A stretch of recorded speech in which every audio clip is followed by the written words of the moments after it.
What if I told you that there is a quiet that comes just before great, world-altering changes happen, a silence that is not empty, but is instead profoundly full, pregnant with the energy of what is to come? In that charged stillness, something ancient within us awakens, a deep, cellular knowing that what has ruled for too long without fairness, without truth, is about to fall. And what if that fall is not a catastrophe, but a sacred, divine correction? The vision I was shown about the power that is about to be taken away did not arrive with the loud clap of thunder, but in the deafening clarity of silence. And in that silence, I understood, God does not speak to scare us. He speaks to set us free. This is not a prediction. It is an invitation to awaken before the shift arrives. In this month, July 2025, a veil will drop, not just on one single person, but on an entire system that has grown too proud, too blind, and too far from the truth. This will not be a simple changing of the guard. It will not be one political figure simply swapped for another. No, this will be a holy, necessary restoring of balance, a forced turning of a page that far too many have been desperately, fearfully holding on to. The world, for a very long time, has lived under the weight of heavy illusions. We have all worn masks for so long that even those of us who wore them began to believe in their reality.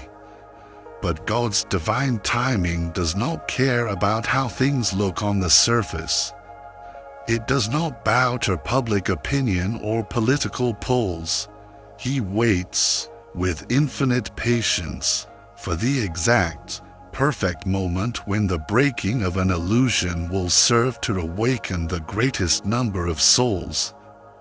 To see such a vision, to be shown such a thing, is not to gain some kind of special control over what will happen. It is, rather, to be given the sacred duty of awareness. The picture of someone being taken from their high place of power is not about revenge or worldly drama.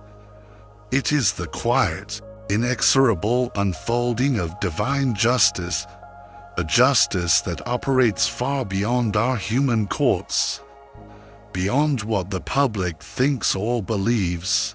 It happens when the divine decides that a certain dense, heavy energy can no longer exist in the new, higher frequency of light that is coming, an energy of control, of lies, and of self-worship that has for too long hidden itself behind the mask of leadership.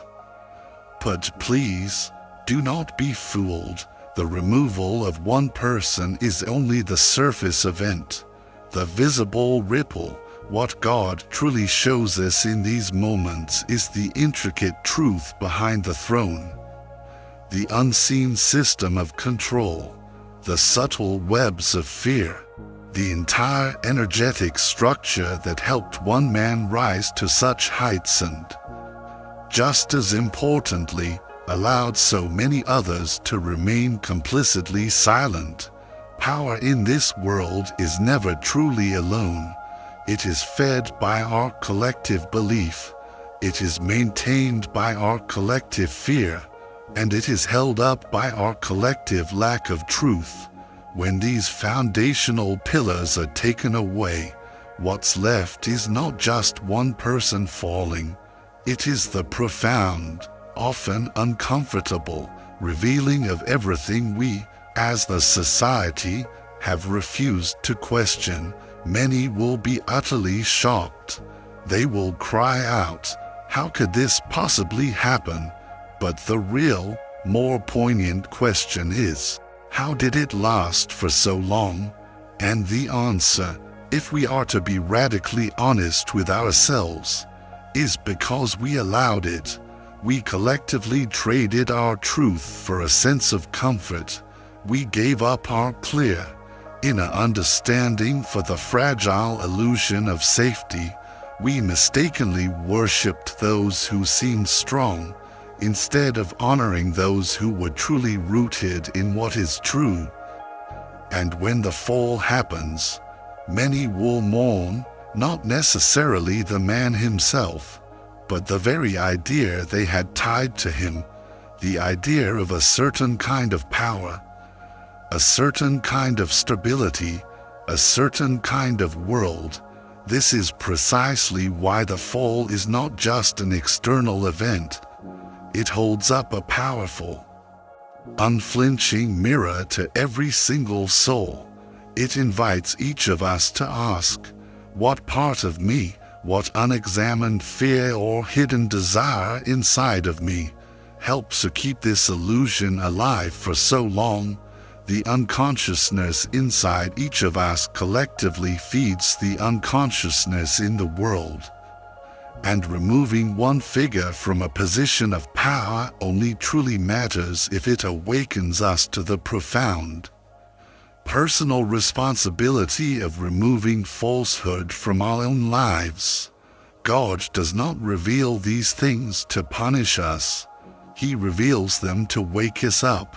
He shows us the wounds so that the true, deep healing can finally begin.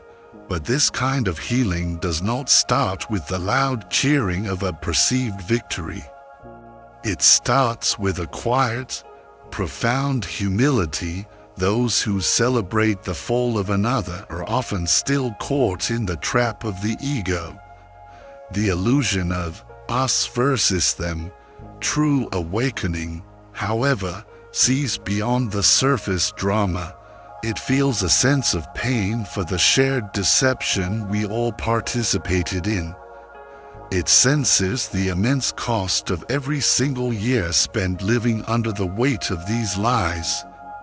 It knows that while one man may leave his seat of power, the deeper, more entrenched seat of that old energy inside the minds and hearts of millions still needs to be lovingly, patiently emptied, and that sacred inner work cannot be done with screaming headlines or social media posts. It must be done in the quiet, in the contemplation, in the sacred silence where the soul finally gets to speak its truth. The world is readying for a profound shift. Many are not yet ready to accept it, but being ready is not about feeling comfortable. It is about being willing. It is about the willingness to see the truth, even and especially when it hurts. The willingness to let go of what we once so fiercely defended. The willingness to humbly, courageously admit, I was wrong, I was deceived, I was part of the illusion. That is how new, authentic power is born, not in grand speeches, not in political wins, but in those quiet, transformative moments when the individual ego finally, gracefully gives up and surrenders to truth. The one who is removed will not fall alone. Every single system that was built on that same imbalanced, untruthful energy will begin to shake, and you will feel it, not just in the news reports, but in your own body, in your relationships, in the very way you see the world, because the fall of one great external power inevitably starts thousands of small, internal shifts. The illusions you may have relied on for a sense of stability will suddenly feel incredibly unstable. The habits you have followed without thinking will suddenly feel heavy, empty, and meaningless. The truth you have been avoiding will grow louder and more insistent than ever before. And in this moment of great shaking, you must choose. Will you cling desperately to the old, crumbling structures, Or will you bravely, consciously let go for the sake of the new? Because God's vision is never about mere destruction. It is always a doorway, an invitation to a profound realignment. But that doorway, my friends, is narrow. You cannot enter it carrying the heavy baggage of your pride. You cannot enter it while still blaming others for your experience. You cannot enter it while being constantly distracted by the external noise. You must come to it empty, empty enough to finally hear the guidance that speaks without words, empty enough to take in the clear, revealing light that shows what in your own life must still be lovingly cleared away. The one being removed from power is not the start of the story. It is, in fact, the middle. What truly matters now is what comes next. When the world around you is shocked and in chaos, will you be able to stay calm? When others are screaming for revenge, will you be able to seek the deeper understanding? When confusion rises like a great flood, will you remain firmly grounded in your own inner truth? Because it is in the immediate aftermath of a great collapse that true, authentic leadership appears, not the old kind that seeks to control, but the new kind that serves to make things clear, not the kind that shouts to be heard, but the kind that simply, powerfully shines with peace.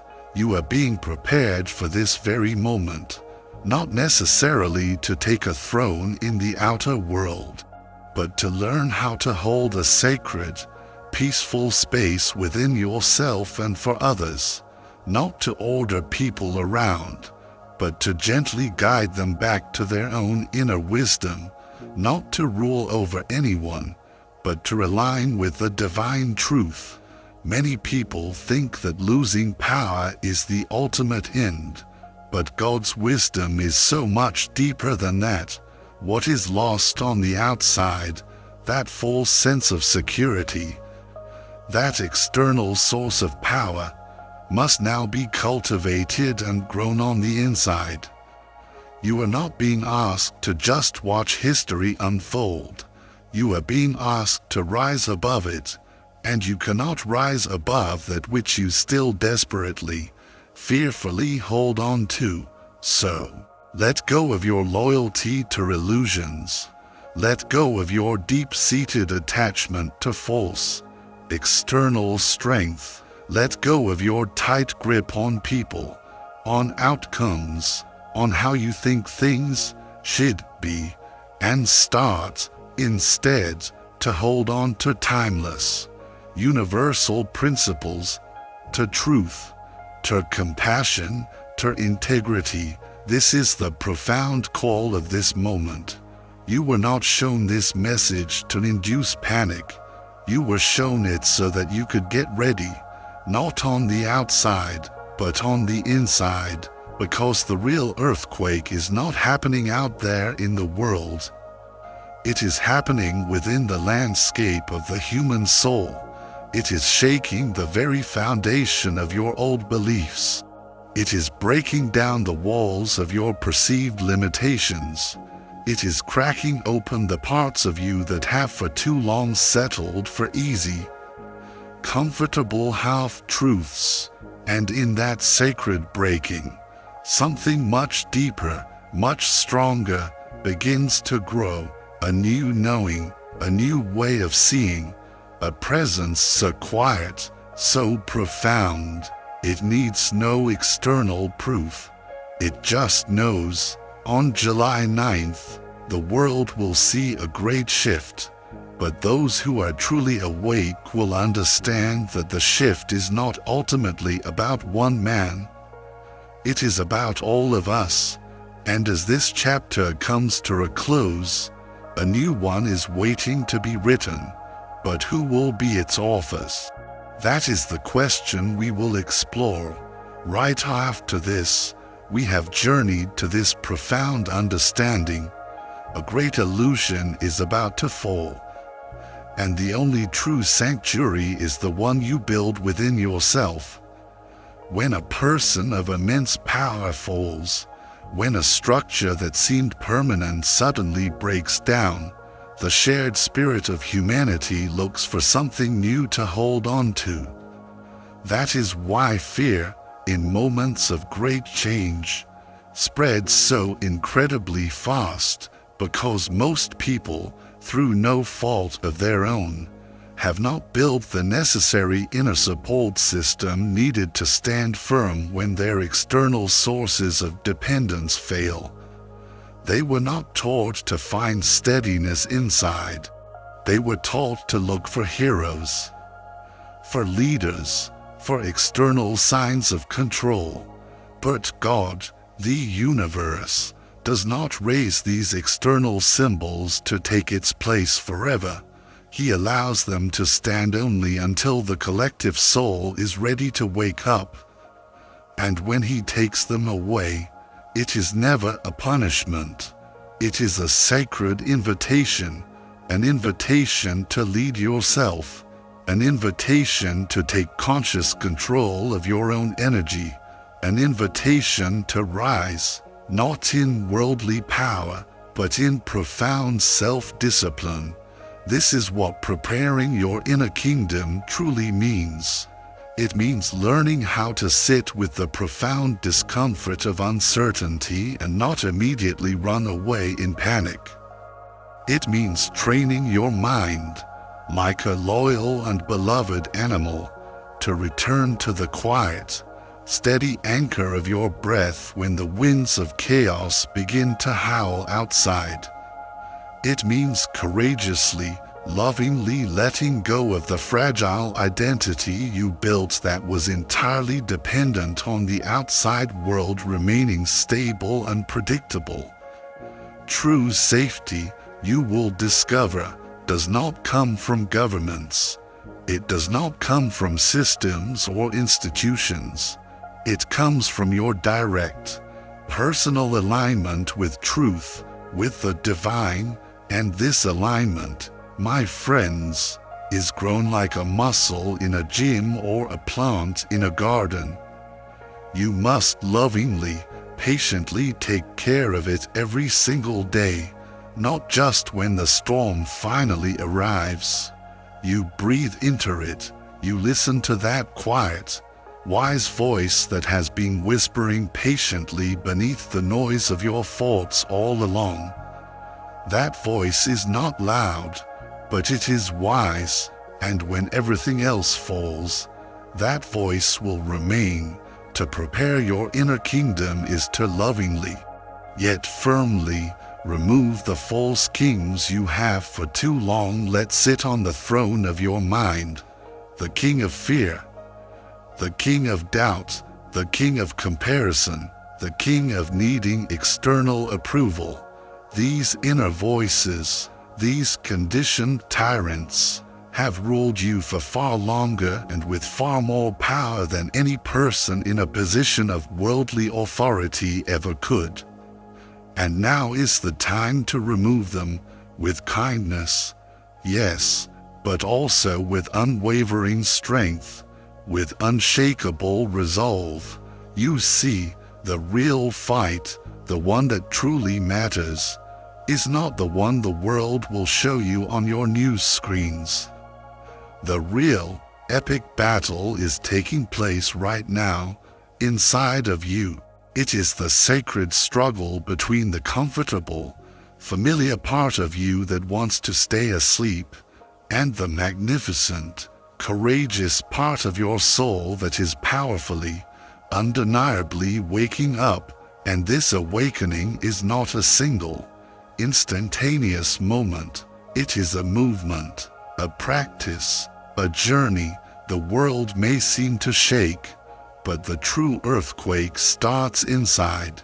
If you do not know how to center your own spirit, the fall of another will inevitably become your own, not because it was destined to be, but because you never learned to tell the difference between divine truth and distracting noise. And the truth is this: Your peace was never meant to be borrowed. Your stability was never meant to depend on others. And your sacred purpose was never meant to wait until the world was finally calm. It was meant to be lived now, even in the uncertainty, especially in the uncertainty.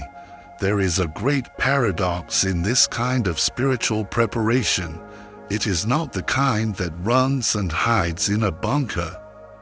It is the kind that becomes more visible, more open, more kind, and more profoundly grounded precisely when the outside world is falling into chaos. The prepared soul becomes a pillar of presence, a living, breathing reminder to everyone they encounter that there is a different way to respond. A higher way, a quieter way, and it is that calm, non-reactive, deeply rooted energy that becomes stronger than any political speech, any fearful warning, any frantic news broadcast. In that energy, the space around it begins to heal. It softens fear in others. It invites stillness into chaotic situations. It breaks the hypnotic spell of collective panic. But such a powerful energy does not happen by chance. It is grown, like a great bonfire. It must be cared for in advance. When the match of a global crisis is finally lit, you do not start frantically searching for damp wood in a dark forest. You must have already gathered it, piece by patient piece, day by disciplined day. When the great winds of change come, you do not start frantically building your shelter. You must have already built it, nail by loving nail, moment by mindful moment, in all those quiet hours when no one else was watching.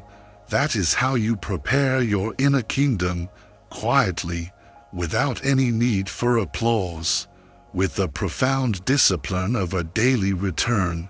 Returning to your breath, returning to your core values, returning to the sacred silence that connects you directly to the divine. On July 9th, many eyes will open in shock, but the eyes that have already been opened, the eyes of the prepared, will not be shaken. They will understand that not everything that falls is a tragedy. Sometimes the fall is an act of mercy. Sometimes the collapse is the only way for the real truth to finally rise. And those who are grounded will not resist it. They will not rush to replace the fallen king with another external idol. They will, instead, turn their gaze inward and ask the truly important questions. What inside of me has now changed? What illusions have I finally dropped? What new, sacred responsibility am I now being called to hold? Because responsibility is the real test that follows. You see, when we are no longer distracted by false leaders, by false idols, by false promises, we are left, finally, with only ourselves, and in that quiet, stark moment of self-confrontation, many will realize that they do not truly know who they are. Their entire identity was built around reaction, around the external chaos, around a sense of dependency, and when those distractions are suddenly taken away, they will feel a vast, terrifying emptiness. But that emptiness is not a curse. It is the beginning point. It is the fertile, sacred soil for new awareness to grow. It is the birth of real, authentic inner presence, and that kind of presence is what this world has been so desperately starving for. Do not wait until the world falls apart to find your steadiness. Start now, prepare now, not from a place of fear, but from a place of profound love.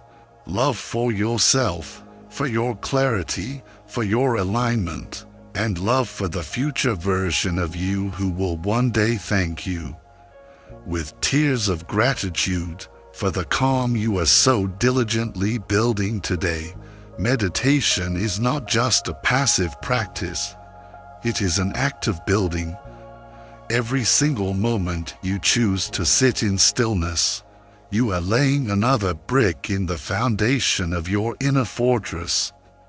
Not to isolate yourself from the world, but to create a sacred, inner space where your own clarity can grow. A space you can always return to when the outside voices begin to scream. The power being removed from the world stage is symbolic. It is a sign of what no longer can last, of an old energy that no longer fits with where the world must go.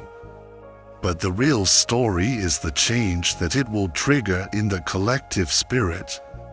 Some will resist, some will fall into cycles of blame and confusion, but others, those who have prepared, those like you, will rise. They will not rise in a bid for control. They will rise in profound peace. They will become the new, quiet guides for those who are lost in the chaos, not because they want to be noticed, but because they simply cannot help but shine their light. To prepare your inner kingdom is not a selfish act. It is the most sacred, most generous gift you can possibly give to the world, because when the outside kingdom begins to fall, those without roots will inevitably reach out, looking for something, anything, to hold on to. And if your own roots run deep, you can be the strong tree in the storm, the steady anchor, the living reminder that what is real, what is true, cannot ever be taken away. That peace is possible, even here, even now. This isn't about being perfect. It is about being present. Present enough to see your own reactions without being swept away by them. Present enough to choose alignment over panic. Present enough to stop looking for saviors out there and to start with courage and trust, following your own soul's guidance. There is the quiet, unshakable wisdom inside each and every one of us, but we can only hear its gentle voice when we are willing to consciously, deliberately turn away from the deafening noise of the world. That willingness is your preparation, that choice is your power, and that presence is what will carry you, with grace and strength, through any storm that may come. The outside kingdom may fall, but the inner kingdom, if it is built in truth, will remain forever unshaken, and from that sacred, quiet place, a new world will begin, not by force, not by fear, but by the quiet, collective courage of those who dared to prepare before the signs became so clear. The shift has already started. Do not wait for the headlines. Begin now, in your breath, in your silence, in the simple, sacred, revolutionary act of coming home to yourself. You were born for this time, not to fear it, but to meet it with clarity, not to hide, but to rise, not to react, but to lead, and to lead from a place of profound, unshakable peace. If this sacred message, this urgent call to inner preparation, has resonated deep within your soul and awakened you to the importance of this moment, then your true journey with us is just beginning. This is more than a video. It is a transmission, a call to all the silent leaders and pillars of peace across the globe. Subscribe now and join this growing fellowship.